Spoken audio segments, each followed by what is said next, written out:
Iran കേൾക്കുന്ന മാത്രയിൽ തന്നെ നമ്മുടെ മനസ്സിലേക്ക് കടന്നുവരുന്ന ചിത്രം ഇസ്ലാമിക് റിപ്പബ്ലിക് ഓഫ് ഇറാൻ എന്നാണ്. ആണവായുധം വികസിപ്പിക്കുവാനുള്ള നിരന്തരമായ ശ്രമം നടത്തിക്കൊണ്ടിരിക്കുന്ന രാജ്യം, അമേരിക്കയ്ക്കും ഇസ്രായേലിനുമെതിരെ നിരന്തരം ശബ്ദിച്ചുകൊണ്ടിരിക്കുന്ന രാജ്യം. ഇതൊക്കെയും ഇറാൻ എന്ന് കേൾക്കുമ്പോൾ നമ്മുടെ മനസ്സിലേക്ക് പെട്ടെന്ന് കടന്നുവരുന്ന ചിത്രങ്ങളാണ്. എന്നാൽ ഒരു മാസമായി ഇറാൻ എന്ന് കേൾക്കുമ്പോൾ മറ്റൊരു ചിത്രവും നമ്മുടെ മനസ്സിലേക്ക് കടന്നു വരുന്നുണ്ട്. വർത്തമാനകാലത്തിന്റെ സംഘർഷങ്ങളിലെ ഏറ്റവും ആശങ്കാകുലമായ നാമമായി ഇറാൻ മാറിയിരിക്കുന്ന പശ്ചാത്തലത്തിലാണ് അത്. ഏകാധിപത്യത്തിന്റെ സ്വാർത്ഥപൂരിതമായ മേൽക്കുപ്പായങ്ങളെ വലിച്ചു കീറി ഭരണകൂടത്തിന്റെ കെടു കാര്യസ്ഥതയ്ക്കും അനീതിക്കും നിരുത്തരവാദിത്വപരമായ നടപടികൾക്കുമെതിരെയുള്ള ജനവിരുദ്ധ വികാരത്തിന് ഇറാൻ തുടക്കം കുറിച്ചിട്ട് ഒരു മാസത്തോളമായി.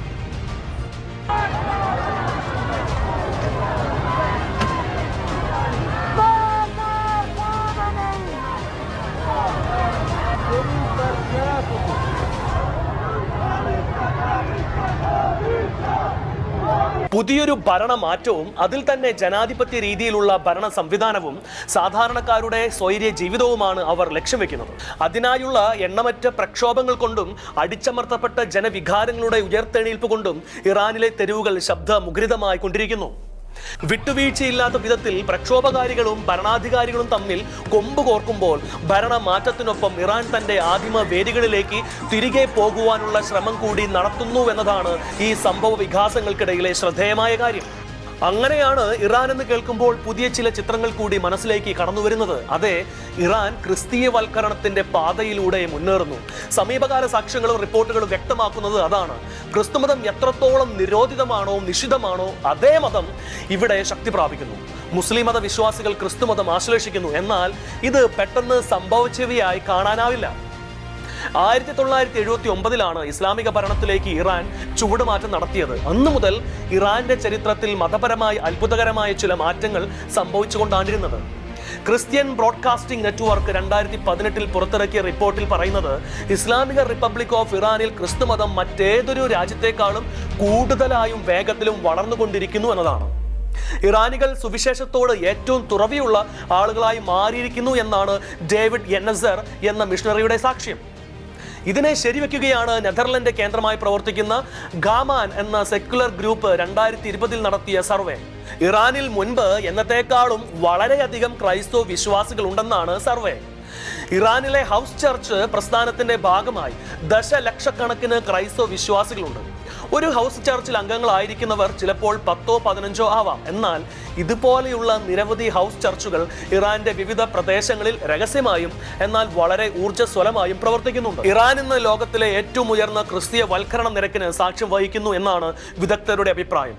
ജോൺസ് ഹോപ്പിംഗ്സ് യൂണിവേഴ്സിറ്റിയിലെ പ്രൊഫസറുടെ അഭിപ്രായത്തിൽ ഇറാനിൽ നിന്ന് ഏറ്റവും വേഗത്തിൽ അപ്രത്യക്ഷമായി കൊണ്ടിരിക്കുന്ന മതം ഇസ്ലാമാണ്. 1979 മുതൽ ഇസ്ലാമിക രാഷ്ട്രമെന്ന് സ്വയം പ്രഖ്യാപിച്ച ഒരു രാഷ്ട്രം നൂറ്റാണ്ട് പോലും തികയ്ക്കുന്നതിന് മുമ്പ് വിശ്വാസികളുടെ എണ്ണത്തിൽ കുറവ് അനുഭവിക്കുന്നുണ്ടെങ്കിൽ അവിടെ തീർച്ചയായും അവരുടെ മതവിശ്വാസങ്ങൾക്ക് കോട്ടം സംഭവിച്ചിട്ടുണ്ട് എന്ന് വ്യക്തമാണ്.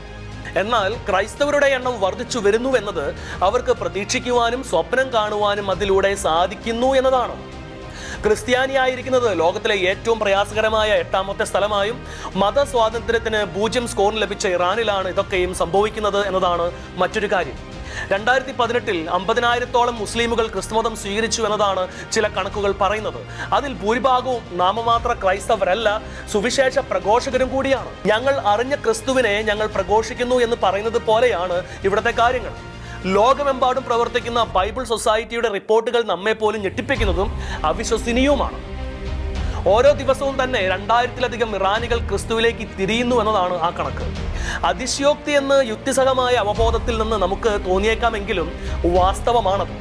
ഇസ്ലാം ഉപേക്ഷിക്കുന്നത് മരണശിക്ഷ നേടിയെടുക്കുന്ന കുറ്റമായിരുന്നിട്ടും അതിനെയെല്ലാം അവഗണിച്ച് ക്രിസ്തുമതം സ്വീകരിക്കുവാൻ അവർ തയ്യാറാവുന്നുണ്ടെങ്കിൽ അവരുടെ വിശ്വാസം എത്രയോ അടിയുറച്ചതും ബോധ്യങ്ങളിൽ നിന്നുള്ളതുമായിരിക്കണം. ബൈബിൾ കൈവശം വെക്കുന്നത് നിയമവിരുദ്ധമായി കണക്കാക്കപ്പെടുന്ന ഇറാനിൽ ഇപ്പോൾ വിവിധ ഇറാനിയൻ ഭാഷകളിലേക്ക് ബൈബിൾ വിവർത്തനം ചെയ്യപ്പെടുന്നുണ്ട്. ബൈബിൾ വായിക്കുവാനും പഠിക്കുവാനും അവർ തയ്യാറാകുന്നുവെന്നത് നിസ്സാര കാര്യവുമല്ല. മുസ്ലിം സമുദായത്തിൽ നിന്ന് അനേകർ ക്രിസ്തുമതത്തിലേക്ക് പരിവർത്തനം ചെയ്യപ്പെടുന്നു എന്നതിനെ വളരെ ആശങ്കയോടും ഉത്കണ്ഠയോടും കൂടിയാണ് ഇറാൻ ഭരണകൂടം വീക്ഷിക്കുന്നത്. 2019 ഇറാന്റെ ഇന്റലിജൻസ് മന്ത്രി മഹ്മൂദ് അലവി ഇറാനിലെ മുസ്ലിങ്ങൾ മതം മാറാൻ സാധ്യതയുള്ള പ്രദേശങ്ങളിലേക്ക് അതിനെ നേരിടുന്നതിനായി ഇന്റലിജൻസ് ഏജന്റുമാരെ നിയോഗിക്കുന്നതായി വെളിപ്പെടുത്തിയിരുന്നു. ക്രൈസ്തവ സമൂഹം ഒരു തരത്തിലും ഇറാന്റെ മണ്ണിൽ വ്യാപകമാകരുതെന്ന് ഭരണകൂടത്തിന് നിർബന്ധമുണ്ട്. അതുകൊണ്ടാണ് ക്രൈസ്തവ മതപരിവർത്തനം നടത്തുന്നു എന്ന് ആരോപിച്ച് അത്തരക്കാരെ സുദീർഘമായ വർഷത്തേക്ക് ജയിലിൽ അടയ്ക്കുന്നത്. സമീപ ഭാവിയിൽ ക്രിസ്തുമതം ഇറാനിൽ പൂർവാധികം ശക്തിയോടെ ഉയർത്തെണീൽക്കുമെന്ന സൂചനയിലേക്കാണ് ഇവയെല്ലാം വിരൽ ചൂണ്ടുന്നത്. ഇതെങ്ങനെ സംഭവിച്ചു? ഇറാനിലെ മുസ്ലിമുകൾ വിശുദ്ധ ഗ്രന്ഥം വായിച്ചിട്ടാണോ? ആരുടെയെങ്കിലും വചന പ്രഘോഷണം കേട്ടിട്ടാണോ? ഏതെങ്കിലും മിഷണറിയെ കണ്ടുമുട്ടിയിട്ടാണോ? അല്ല, ഇവിടെയാണ് ദൈവത്തിന്റെ കൃത്യമായ പദ്ധതിയുടെയും ആസൂത്രണത്തിന്റെയും ഫലമായി ഇപ്പോൾ ഇറാനിൽ സംഭവിച്ചു കൊണ്ടിരിക്കുന്ന കാര്യങ്ങളെക്കുറിച്ച് നാം അറിയേണ്ടത്. ഭരണകൂടത്തിനെതിരായുള്ള പ്രതിഷേധങ്ങളുടെ വാർത്തകളുടെ കുത്തൊഴുക്കിൽ പലരും അറിയാതെ പോകുന്ന മറ്റു ചില കാര്യങ്ങളിൽ ഉൾപ്പെടുന്നവയാണ് ഇത്. അതെ, ജനകീയ പ്രക്ഷോഭങ്ങൾ അടിമുടി തളിർക്കുന്ന ഇറാന്റെ മറുവശത്ത് ക്രിസ്തീയമായ ഉയർത്തെഴുന്നേൽപ്പ് സംഭവിച്ചുകൊണ്ടിരിക്കുന്നു. ക്രിസ്തു ഇറാനിലെ മുസ്ലിമുകൾക്ക് സ്വപ്നങ്ങളിൽ പ്രത്യക്ഷപ്പെടുന്നു എന്നതാണ് ഇതിന്റെ പ്രത്യേകത. ജീവന് ഭീഷണിയുണ്ടാകുന്ന സാഹചര്യങ്ങളിലൂടെ കടന്നു പോകുന്ന പലതരം വെല്ലുവിളികളുമായി നേരിടേണ്ടി വരുന്ന സാധാരണക്കാർക്കും അതേസമയം ഗവൺമെന്റ് തലത്തിലുള്ള ഉന്നത ഉദ്യോഗസ്ഥർക്കും ഒന്നുപോലെ ക്രിസ്തു സ്വപ്നത്തിൽ പ്രത്യക്ഷപ്പെടുന്നു. അവരെല്ലാം ദർശനങ്ങളുടെ ഉടമകളായി മാറുകയും അതിലൂടെ ക്രിസ്തുവിനെ സ്വന്തമാക്കുകയും ചെയ്യുന്നു. അടയാളങ്ങളും അത്ഭുതങ്ങളും നേരിൽ കണ്ടിട്ട് പോലും ക്രിസ്തുവിൽ വിശ്വസിക്കാതെ പോകുന്ന ഭൂരിപക്ഷത്തിനിടയിൽ സ്വപ്നത്തിൽ പ്രത്യക്ഷപ്പെടുന്നതിലൂടെ യേശുവിൽ എങ്ങനെ വിശ്വസിക്കുമെന്നുള്ള സംശയം യുക്തിസഹമാണ്. എന്നാൽ ഈ സ്വപ്ന ദർശനം സാധാരണമായ പ്രതിഭാസമാണ് എന്നാണ് ട്രാൻസ്ഫോം ഇറാന്റെ US ഡയറക്ടർ ലാന സിനൽ CBN ന്യൂസിനോട് പുതിയ മാറ്റങ്ങളുടെ പശ്ചാത്തലത്തിൽ പ്രതികരിക്കുന്നത്. കാരണം ഇറാനികളെ സ്വന്തമാക്കാൻ ക്രിസ്തു തനിക്ക് കഴിയുന്ന വിധത്തിലുള്ള എല്ലാ രീതികളും ഉപയോഗിക്കുന്നു. എന്തുകൊണ്ടാണ് ക്രിസ്തു അവർക്ക് സ്വപ്നത്തിൽ പ്രത്യക്ഷപ്പെടുന്നത് എന്ന് ചോദിച്ചാൽ, ഇറാനികൾ കൂടുതലായി സ്വപ്നങ്ങളിൽ വിശ്വസിക്കുന്ന ആളുകളാണ് എന്നതാണ് അതിനുള്ള ഒരു മറുപടി. ദൈവം തങ്ങളോട് സംസാരിക്കുവാൻ തിരഞ്ഞെടുക്കുന്ന മാധ്യമമാണ് സ്വപ്നങ്ങൾ എന്ന വിശ്വാസം അത്രത്തോളം അവരിൽ ആഴപ്പെട്ടതാണ്. അതുകൊണ്ടാണ് അവരെ സ്വന്തമാക്കാൻ ക്രിസ്തു സ്വപ്നങ്ങളെ തന്നെ തിരഞ്ഞെടുക്കുന്നത്. ദൈവത്തിന്റെ വെളിപാടുകളാണ് സ്വപ്നങ്ങൾ എന്ന വിശ്വാസമുള്ളവരാണ് ഇറാൻ ജനത. മറ്റൊരു തരത്തിലും സ്വാധീനിക്കാൻ കഴിയാത്തവർ പോലും സ്വപ്നങ്ങളുടെ അർത്ഥ തലങ്ങളിൽ വിശ്വസിക്കുന്നു. അതുപോലെ തന്നെ അവർ സ്വപ്നങ്ങളെ ആസ്വദിക്കുകയും ചെയ്യുന്നുണ്ട്. ബൈബിൾ വായിച്ചോ പ്രസംഗം കേട്ടോ മാനസാന്തരപ്പെടുന്നതിനേക്കാൾ അവരെ ആകർഷിക്കുവാൻ കഴിയുന്നത് സ്വപ്നങ്ങൾക്കാണ്. അവരുടെ സംസ്കാരത്തിന്റെ ഭാഗം തന്നെയാണ് സ്വപ്നങ്ങൾ. ഒരു ബൈബിൾ വായിക്കാൻ കൊടുത്താൽ അവരത് വാങ്ങില്ല, കാരണം അവരെ സംബന്ധിച്ചിടത്തോളം അത് നിഷിദ്ധമാണ്. എന്നാൽ സ്വപ്നങ്ങൾ അവരുടെ നിയന്ത്രണത്തിലുള്ളവയല്ല. ബോധപൂർവം അവർക്ക് സ്വപ്നങ്ങൾ കാണാനുമാവില്ല. സ്വപ്ന ദർശനങ്ങൾ കാലത്തിന്റെ അവസാനത്തെ സൂചിപ്പിക്കുന്നവയാണ് എന്നൊരു നിഗമനവും വിശുദ്ധ ഗ്രന്ഥത്തിന്റെ പശ്ചാത്തലത്തിൽ നിന്ന് നമുക്ക് മനസ്സിലാക്കിയെടുക്കാനാകും. അതിലേക്ക് വെളിച്ചം വീശുന്നവയാണ് ജോയൽ പ്രവാചകന്റെ പുസ്തകം 2-ാം അധ്യായം 28-ാം വാക്യം. അന്ന് ഇങ്ങനെ സംഭവിക്കും, എല്ലാവരുടെയും മേൽ എൻ്റെ ആത്മാവിനെ ഞാൻ വർഷിക്കും. നിങ്ങളുടെ പുത്രിമാരും പുത്രന്മാരും പ്രവചിക്കും. നിങ്ങളുടെ വൃദ്ധന്മാർ സ്വപ്നങ്ങൾ കാണും. യുവാക്കൾക്ക് ദർശനങ്ങൾ ഉണ്ടാകും. 13-ാം വയസ്സിൽ നിർബന്ധിതമായ വിവാഹിതയായ ജീവിതത്തിൽ ഉടനീളം അതിൻ്റെ ട്രോമ അനുഭവിച്ച ഒരു മുസ്ലിം സ്ത്രീ തൻ്റെ അനുഭവം ഒരു മാധ്യമത്തോട് പങ്കുവച്ചത് ഇങ്ങനെയാണ്: യേശു സ്വപ്നങ്ങളിൽ തനിക്ക് പ്രത്യക്ഷപ്പെട്ട് എന്നെ വിശ്വസിക്കൂ, എന്നെ അനുഗമിക്കൂ എന്ന് പറഞ്ഞു. സ്വപ്നത്തിൽ നിന്ന് ഞെട്ടി ഉണർന്ന ഈ സ്ത്രീ വിചാരിച്ചത് താൻ മുസ്ലിം വിശ്വാസത്തിൽ നിന്ന് അകന്നു പോയതുകൊണ്ടാണ് ഇത്തരത്തിലുള്ള സ്വപ്നങ്ങൾ കാണുന്നത് എന്നാണ്. അതുകൊണ്ട് സ്വന്തം മതത്തിൽ ഉറച്ചു നിൽക്കുവാനും കൂടുതൽ വിശ്വാസിയാകാനും അവർ തന്റെ പ്രാർത്ഥനകൾ കൂടുതൽ വിശ്വസിച്ച് ചൊല്ലിത്തുടങ്ങി. എന്നാൽ അപ്രതീക്ഷിതമായി അവരുടെ നാവിൽ നിന്ന് പുറത്തേക്ക് വന്നത് യേശു എന്ന നാമമായിരുന്നു. താൻ ആഗ്രഹിക്കാതിരുന്നിട്ടും താൻ ബോധപൂർവം പറയാതിരുന്നിട്ടും യേശുനാമം തൻ്റെ നാവിൻ തുമ്പിൽ നിന്ന് എങ്ങനെയാണ് പുറത്തു വന്നതെന്നറിയാതെ അവർ അത്ഭുത പരതന്ത്രയായി. ഇതിനകം പലതവണ തനിക്ക് സ്വപ്നത്തിൽ പ്രത്യക്ഷപ്പെട്ട യേശുവിനെ തന്നെയാണ് താൻ വിളിച്ചതെന്നും അവർക്ക് മനസ്സിലായി. തുടർച്ചയായുള്ള സ്വപ്നങ്ങളും യേശുനാമം വിളിച്ചതും അവരുടെ മാനസാന്തരം പൂർണ്ണമാക്കി. തുടർന്നുള്ള നാളുകളിൽ തന്നോട് യേശു പലപ്പോഴും സൗമ്യമായി സംസാരിക്കാറുണ്ടെന്നും അവൾ വെളിപ്പെടുത്തി. ഇന്ന് അവർ സുവിശേഷ പ്രവർത്തകയാണ്. ഇത് ഒറ്റപ്പെട്ട സംഭവമൊന്നുമല്ല. ഇത്തരത്തിലുള്ള പല സംഭവങ്ങൾ ഇറാന്റെ പല ഭാഗങ്ങളിൽ നിന്നായി റിപ്പോർട്ട് ചെയ്യപ്പെട്ടിട്ടുണ്ട്. പരസ്പരം കാണുകയോ അറിയുകയോ കേൾക്കുകയോ ചെയ്തിട്ടില്ലാത്തവർ പോലും തങ്ങളുടെ ക്രിസ്തീയ അനുഭവം പങ്കുവെക്കുമ്പോൾ അല്ലെങ്കിൽ സ്വപ്ന ദർശനം വിശദീകരിക്കുമ്പോൾ അതെല്ലാം ഒരുപോലെ തന്നെയാണ് എന്നതാണ് ഇവയൊന്നും മാനുഷികമല്ല എന്നതിൻ്റെ ഏറ്റവും മികച്ച തെളിവ്. വെള്ള മേലങ്കി ധരിച്ച സൗമ്യനായ യുവാവിനെയാണ് ഇവരെല്ലാം സ്വപ്നങ്ങളിൽ കണ്ടത്. ശാസനയുടെ സ്വരമില്ലാത്ത ആശ്വാസത്തിന്റെ അനുഭവം പകരുന്ന ഇടപെടലുകൾ.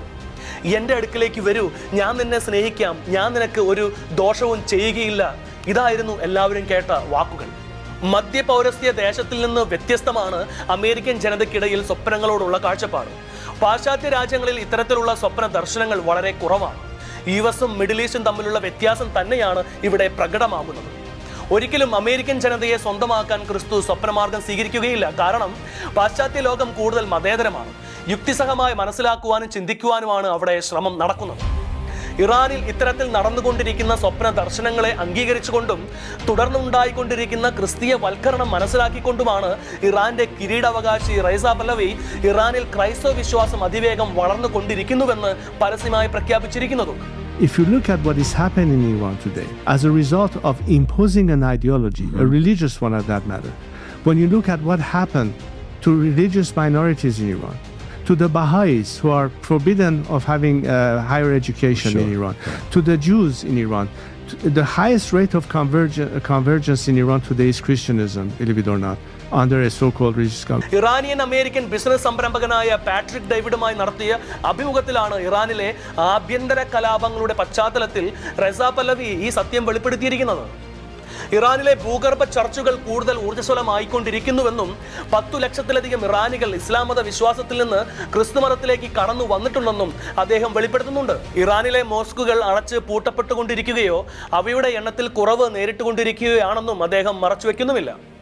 ക്രിസ്തുവിന്റെ പ്രത്യക്ഷപ്പെടലുകളെ കുറിച്ച് പറയുമ്പോഴും അതിനെ തുടർന്ന് നിരവധി ഇസ്ലാം മത വിശ്വാസികൾ ക്രിസ്തുമതം സ്വീകരിച്ചു എന്ന് അറിയുമ്പോഴും നമ്മളിൽ പലരുടെയും ധാരണ ഇതിനു മുമ്പ് ഇറാനിൽ ക്രൈസ്തവ വിശ്വാസം ഉണ്ടായിരുന്നില്ല എന്നും ക്രിസ്തീയ വിശ്വാസം ഇറാനെ സംബന്ധിച്ചിടത്തോളം അപരിചിതമാണ് എന്നുമാണ്. റിപ്പബ്ലിക് ഓഫ് ഇറാൻ എന്ന് കേൾക്കുമ്പോഴും മുസ്ലിം രാജ്യമാണ് ഇറാൻ എന്ന് വിശേഷിപ്പിക്കപ്പെടുമ്പോഴും ഇറാനിൽ ക്രൈസ്തവരില്ല എന്നൊരു ധാരണയാണല്ലോ പരക്കെയുള്ളത്. എന്നാൽ അപ്പസ്തോലന്മാരുടെ കാലം മുതൽ ക്രൈസ്തവ വിശ്വാസ പാരമ്പര്യത്തിലേക്ക് പരിവർത്തനം ചെയ്യപ്പെട്ട ഒരു സമൂഹമാണ് ഇറാനിലേത് എന്നതാണ് വാസ്തവം. അപ്പസ്തോല പ്രവർത്തനങ്ങൾ 2-ാം അധ്യായത്തിൽ പരാമർശിക്കപ്പെടുന്ന പരിശുദ്ധാത്മാവിന്റെ ആഗമനത്തിൽ ആകാശത്തിന് കീഴിലുള്ള സകല ജനപദങ്ങളിൽ നിന്നും ജെറുസലേമിൽ വന്നവർക്കിടയിൽ ഇറാനിൽ നിന്നുള്ളവരുമുണ്ടായിരുന്നു.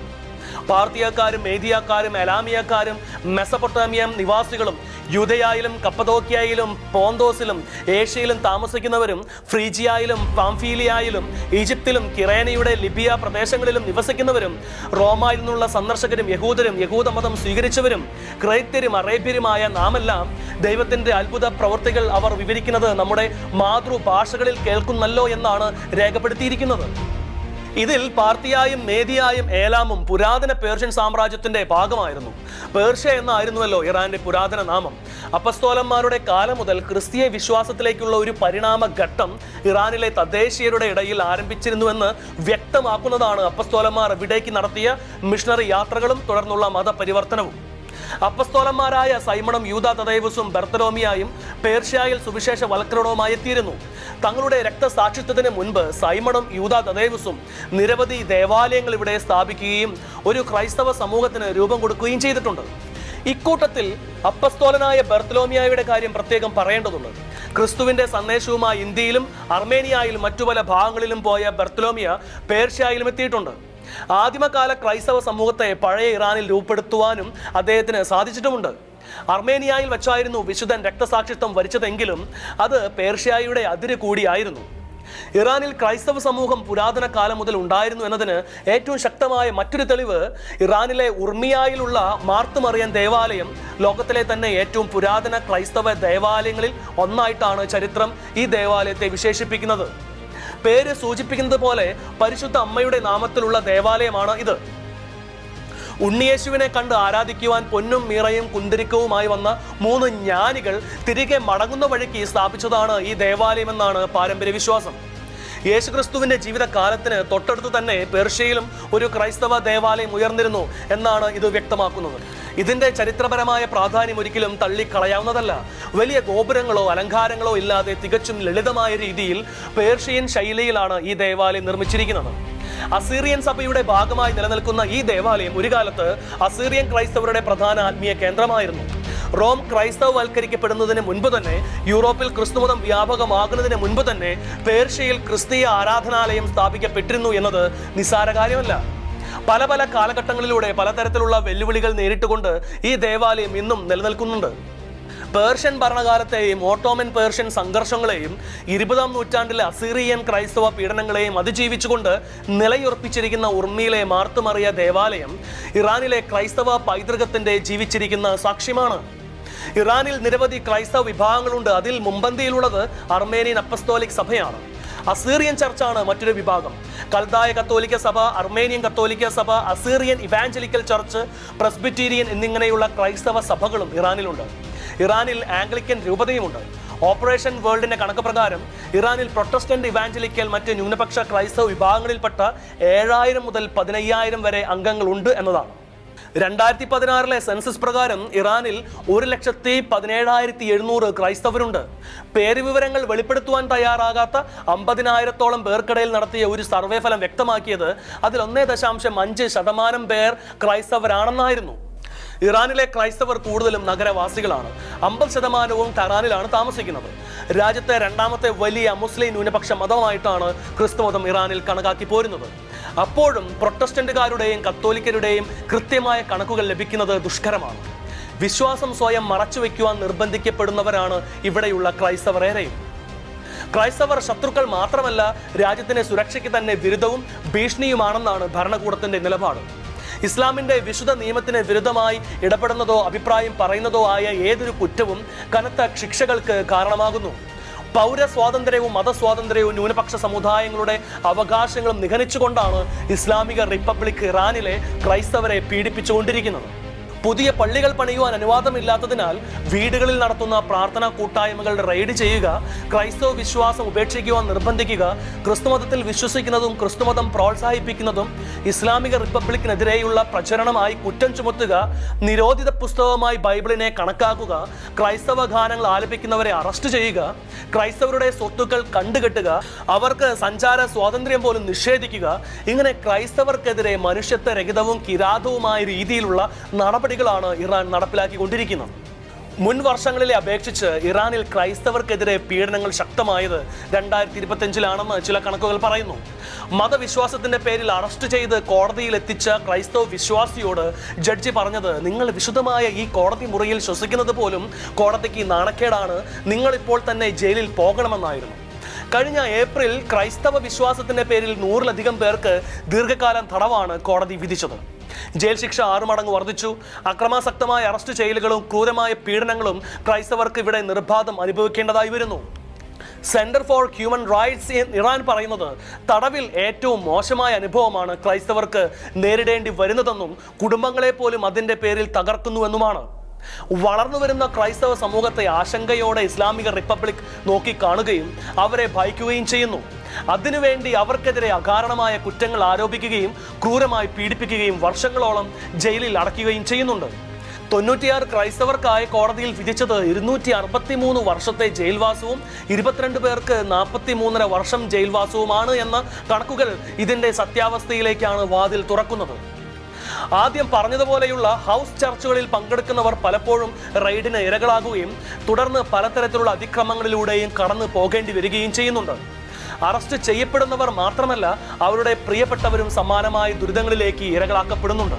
എന്നിരുന്നാലും ഇതൊക്കെ അറിയാമായിരുന്നിട്ടും ഇറാനിലെ ഹൗസ് ചർച്ച് അംഗങ്ങൾ അസാധാരണമായ വിധത്തിൽ ധൈര്യം പുലർത്തിക്കൊണ്ട് സുവിശേഷ പ്രവർത്തനങ്ങളുമായി മുന്നോട്ട് പോയിക്കൊണ്ടിരിക്കുകയാണ്. അങ്ങനെയാണ് മുസ്ലിം ഭൂരിപക്ഷ രാജ്യത്ത് ക്രൈസ്തവരെന്ന് കേട്ടാൽ രക്തം തിളയ്ക്കുന്ന ഒരു സമൂഹത്തിൽ ക്രൈസ്തവരുടെ എണ്ണം ഇപ്പോൾ 10 ലക്ഷത്തോളമായി മാറിയിരിക്കുന്നത്.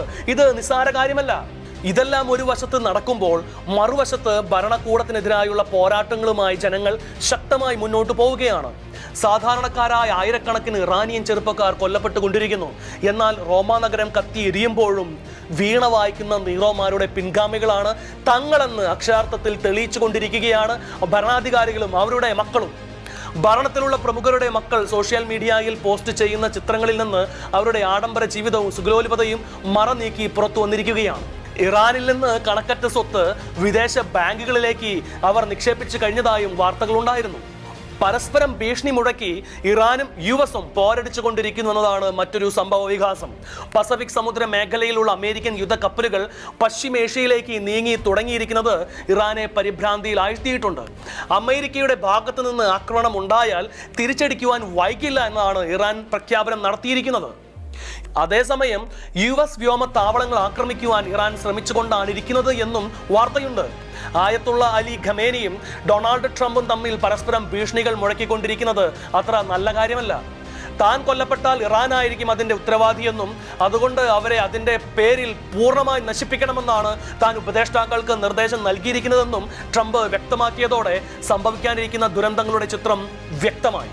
അതോടൊപ്പം തന്നെ ഇസ്രായേലിനെ ആക്രമിച്ചാൽ മുൻപൊരിക്കലും ഉണ്ടായിട്ടില്ലാത്ത വിധത്തിലുള്ള തിരിച്ചടി നേരിടേണ്ടി വരുമെന്നാണ് ഇസ്രായേൽ പ്രധാനമന്ത്രി ബെഞ്ചമിൻ നെതന്യാഹു മുന്നറിയിപ്പ് നൽകിയത്.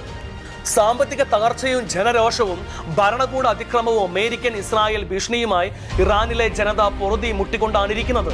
അതുകൊണ്ട് ഭരണമാറ്റമല്ലാതെ ഭരണ തുടർച്ച ഇറാനിലെ ജനങ്ങൾ അംഗീകരിച്ച് കൊടുക്കുമെന്ന് കരുതാനും വയ്യ. പുതിയൊരു ഭരണമാറ്റം അവർ ആവശ്യപ്പെടുന്നുണ്ട് എന്നല്ല, അർഹിക്കുന്നുണ്ട് എന്നതാണ് കൂടുതൽ ശരി.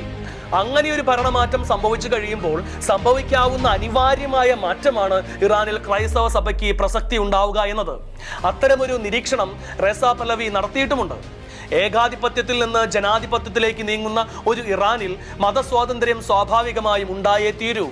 ഇഷ്ടപ്പെട്ട മതത്തിൽ വിശ്വസിക്കുവാനും പ്രവർത്തിക്കുവാനും ജനങ്ങൾക്ക് അധികാരവും അവകാശവുമുള്ള കാലം അവിടെ സംജാതമാകും. അപ്പോൾ തീർച്ചയായും ഇറാന്റെ ഭാവിയിൽ ക്രിസ്തുമത വിശ്വാസവും ഇടം പിടിക്കും. ആ ഇടം പിടിക്കലിന് പിന്നിൽ പ്രധാനമായും ക്രിസ്തുവിന്റെ പ്രത്യക്ഷപ്പെടലുകളും സ്വപ്നങ്ങളും വഴിയൊരുക്കിയിട്ടുമുണ്ട്. പാലും തേനും ഒഴുകുന്ന ഒരു ദേശത്തേക്ക് ഇസ്രായേൽ ജനതയെ ദൈവം നയിച്ചത് പെട്ടെന്നൊരു ദിവസം കൊണ്ടോ പെട്ടെന്നൊരു നിമിഷത്തിലോ ആയിരുന്നില്ല. അത്തരമൊരു സ്വപ്നം യാഥാർത്ഥ്യമാകുന്നതിന് മുൻപ് പല തിക്താനുഭവങ്ങളിലൂടെയും അവർക്ക് കടന്നു പോകേണ്ടി വന്നു. എത്രയെത്ര മരുഭൂ അനുഭവങ്ങൾ.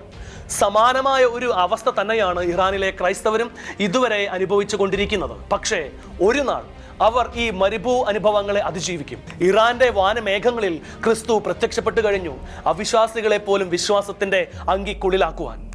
രഹസ്യമായി ക്രിസ്തുവിൽ വിശ്വസിക്കുകയും അവിടുത്തെ ഏറ്റുപറയുകയും ചെയ്തിരുന്നവർ ഇനി മുതൽ പരസ്യമായി തങ്ങളുടെ ക്രിസ്തു വിശ്വാസം പ്രഘോഷിക്കുന്ന കാലം അധിക വിദൂരത്തല്ല. ഇറാനിൽ സംഭവിക്കുന്ന ഈ മാറ്റം ഇസ്രായേലിനെ സംബന്ധിച്ചും ശുഭ സൂചകമാണ് എന്ന് പറയാതിരിക്കാനാവില്ല. കാരണം ഇസ്രായേലും യഹൂദരും തങ്ങളുടെ മുഖ്യ ശത്രുക്കളാണെന്നാണ് ഭരണാധികാരികളും മത പുരോഹിതന്മാരും ഇറാനികളോട് ഇക്കാലം അത്രയും പറഞ്ഞുകൊണ്ടിരുന്നത്. എന്നാൽ യേശു ക്രിസ്തുവിനെ അറിയുന്നതിലൂടെയും സ്നേഹിക്കുന്നതിലൂടെയും അവർ ഇസ്രായേലിനെയും യഹൂദരെയും സ്നേഹിച്ച് തുടങ്ങിയിരിക്കുകയാണ്. ഇരു രാജ്യങ്ങളും ഒരിക്കൽ ആസ്വദിക്കുകയും അനുഭവിക്കുകയും ചെയ്തിരുന്ന സമാധാനം പുനഃസ്ഥാപിക്കപ്പെടുന്നത് ഇറാനികളുടെ സ്വപ്നങ്ങളിലും പ്രാർത്ഥനകളിലും ഇടം പിടിച്ചിരിക്കുകയാണ്. ഹിറ്റ്ലർ യഹൂദരെ തുടച്ചു നീക്കുവാൻ ചെയ്തതുപോലെ ഹമാസ് പോലെയുള്ള ഭീകര സംഘടനകൾ ഇസ്രായേലിനെ തുടച്ചു നീക്കുവാൻ ശ്രമിക്കുമ്പോൾ ഇസ്ലാമിക രാഷ്ട്രം ഒരു ക്രൈസ്തവ പുനരുജ്ജീവനത്തിന്റെ പാതയിലാകുന്നത് അവരെ സംബന്ധിച്ചിടത്തോളം സഹിക്കാനോ പൊറുക്കുവാനോ കഴിയുന്ന കാര്യമല്ല. ഇറാനിൽ ക്രൈസ്തവ സഭയ്ക്കുണ്ടാകുന്ന ഉയർത്തെണീൽപ്പ് ഇസ്രായേൽ എന്ന രാജ്യത്തിനെതിരെയുള്ള പടയൊരുക്കത്തിന് അന്ത്യം കുറിക്കൽ കൂടിയാണെന്ന് കരുതാം. ഇസ്രായേലിനെതിരെ ശത്രുക്കൾ ഒന്നിക്കുന്നതിനെ കുറിച്ച് ആയിരക്കണക്കിന് വർഷങ്ങൾക്ക് മുൻപ് സങ്കീർത്തനകാരൻ രേഖപ്പെടുത്തിയിട്ടുമുണ്ട്. വരുവിൻ, ഈ ജനത മുഴുവനെയും നമുക്ക് തുടച്ചു മാറ്റാം, ഇസ്രായേൽ എന്ന നാമം മേലിൽ ആരും ഓർമ്മിക്കാതിരിക്കട്ടെ എന്ന് അവർ പറയുന്നു. അതെ, അവർ ഏകമനസ്സോടെ ദുരാലോചന നടത്തുന്നു. അങ്ങേക്കെതിരെ അവർ സഖ്യമുണ്ടാക്കുന്നു. ഏദോം, ഇസ്മായിലിയർ, മൊവാബ്, അഗ്രിയർ, ഗേബൽ, അമ്മോൻ, അമലക്ക്, ടൈർ നിവാസികളടക്കം ഫിലിസ്തീർ എന്നിവർ ഒന്നു ചേർന്ന് ലോത്തിന്റെ മക്കളുടെ സുശക്തകരമായ അസിറിയായും അവരോട് ചേർന്നു.